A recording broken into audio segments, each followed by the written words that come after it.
দেখুন, কোনো ফোন দিয়ে যখন আমরা কাউকে কল করি বা কেউ যদি আমাকে কল করে, তবে কিন্তু ফোনের ডায়াল লিস্টেই সেটা থেকে যায়। কিন্তু অনেকেই কী করে, যে কোনো কারণেই হোক সেই লিস্টগুলো কিন্তু অনেকে ডিলিট করে দেয়। এতে কিন্তু আপনি বুঝতেও পারবেন না সে কোন ব্যক্তিকে কল করেছিল। কিন্তু আপনাদের যদি জিও সিম হয়, তবে কিন্তু খুব সহজেই ডায়াল লিস্ট থেকে কেউ যদি ডিলিট করে দেয়, তারপরেও কিন্তু খুব সহজেই আপনি বের করে নিতে পারবেন যে আপনি কাকে কাকে কল করেছেন। কিন্তু এটা দেখবেন কি করে জানতে গেলে কিন্তু ভিডিওটি শেষ পর্যন্ত দেখুন আর প্রসেসটা একদম সেভ করে নিন। এটা কিন্তু অনেক কাজে আসতে পারে আপনাদের। এই জন্য কিন্তু শুরুতেই আপনাকে মাই জিও অ্যাপটা খুলে নিতে হবে। এবার মাই জিও অ্যাপটা খুলে যেই নাম্বারের আপনি কল ডিটেলস দেখতে চান সেটাকে কিন্তু লগ ইন করে নিতে হবে। লগ ইন করে নেওয়ার পর এখানে দেখুন এই যে নাম্বারটা দেখা যাচ্ছে, এই নাম্বারের উপরে ক্লিক করতে হবে। এবার নাম্বারে ক্লিক করে নেওয়ার পর একটু নিচে আসতে হবে। এখানে দেখুন লেখা আছে চেক ইউসেজ, এখানে ক্লিক করতে হবে।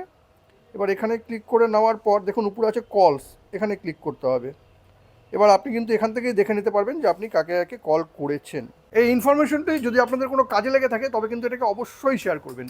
আর এরকম নতুন নতুন ইনফরমেটিভ ভিডিও পেতে প্লিজ সাবস্ক্রাইব আমার চ্যানেল সাবজেক্ট সম্রাটকে। Thank you.